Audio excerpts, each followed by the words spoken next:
Guys, welcome to the African channel on our day two AFCON 23 recap. A lot of things have happened. Let's talk about it. If you're new to the chat, we do primarily African and Canadian content because we wouldn't be the Africans if we didn't do either or. So make sure you leave a like, comment, subscribe if you like the content. Let us know in the comments down below. Who do you like? What has surprised you out on day two? And let's get into the action because today was an interesting day of results. We had Nigeria versus Equatorial Guinea going to a 1-1 draw. And what's interesting about this matchup is if we summarize the game, to me, Nigeria being wasteful, but Equatorial Guinea proving that they can play and they can still hurt Nigeria on that counterattack, which Nigeria hasn't looked good, truly. And we'll say the same thing about Ghana when we get to them. They haven't looked good for the little bit going into qualifiers and their friendlies beforehand.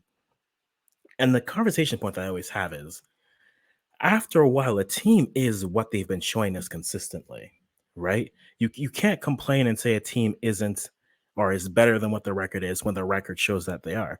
Your record is who you are. And I think Nigeria right now is a team that doesn't play up to the talent that they have and aren't playing effectively. You have too many players who are maybe they're checked out mentally when they get to the national team. Maybe there's things around it, but Nigeria to me the team for the talent that they have underperformed. Let's get to this game. A 1-1 draw. Salvador for Equatorial Guinea on a nice run of play to open up the scoring, but immediately 2 minutes later, Victor Osimhen equalizes for the Super Eagles, and we get a 1-1 draw at the end where Nigeria had many opportunities, Equatorial Guinea as well. But if we count missed chances, maybe this game ends 4-5-3 in favor of Nigeria. But it's finding a way to truly exploit the good players that Nigeria has is going to be, I think, the question they're going to have to see how far they can go. If they can truly start to establish Victor Osimhen and really maximize his talents. Now, that comes to the player as well. I feel like sometimes Nigeria is a better team when they score first. Most teams are. Nigeria tends to really chasing the game is never their strong suit. But I find that whenever they get in the game and they get up first, their energy is a little bit more positive and they go through. But Nigeria getting that draw keeps them alive because their next round of games coming up are going to be against Cote d'Ivoire, the host, who won on Saturday. I said Saturday. It's a fun day. And Equatorial Guinea will be playing Guinea-Bissau in a nice little Guinea derby, and I'm looking forward to see that matchup. But Nigeria looking good, but Equatorial Guinea proving they're up to the task in terms of the games. Then we had Egypt escaping from Mozambique after Mozambique had a nice run of form to start the second half. We have Mustafa Mohamed scoring in the second minute, but then Witin Clesio getting in those 50s. Second half, you saw Mozambique with a lot more energy and more purpose. And once they got that, they almost pulled out the victory, which really changed the dynamic of the group. Instead, Mohamed Salah gets the penalty in the 97th minute, and you get the draw between both teams. Mozambique proving that they're up to the task. They're not here just to be spectators, as Cape Verde did.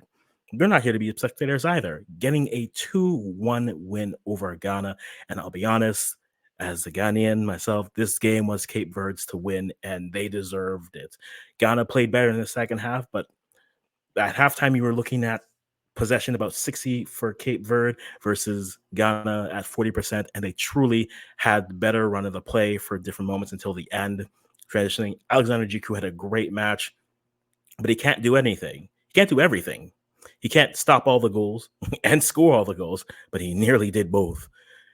But with that, when Cape Verde now moved to the top of the group, and there's questions with Ghana especially, I'm wondering, is this going to be a tradition for the Black Stars? Is it every AFCON they're going to question their coach and let them go?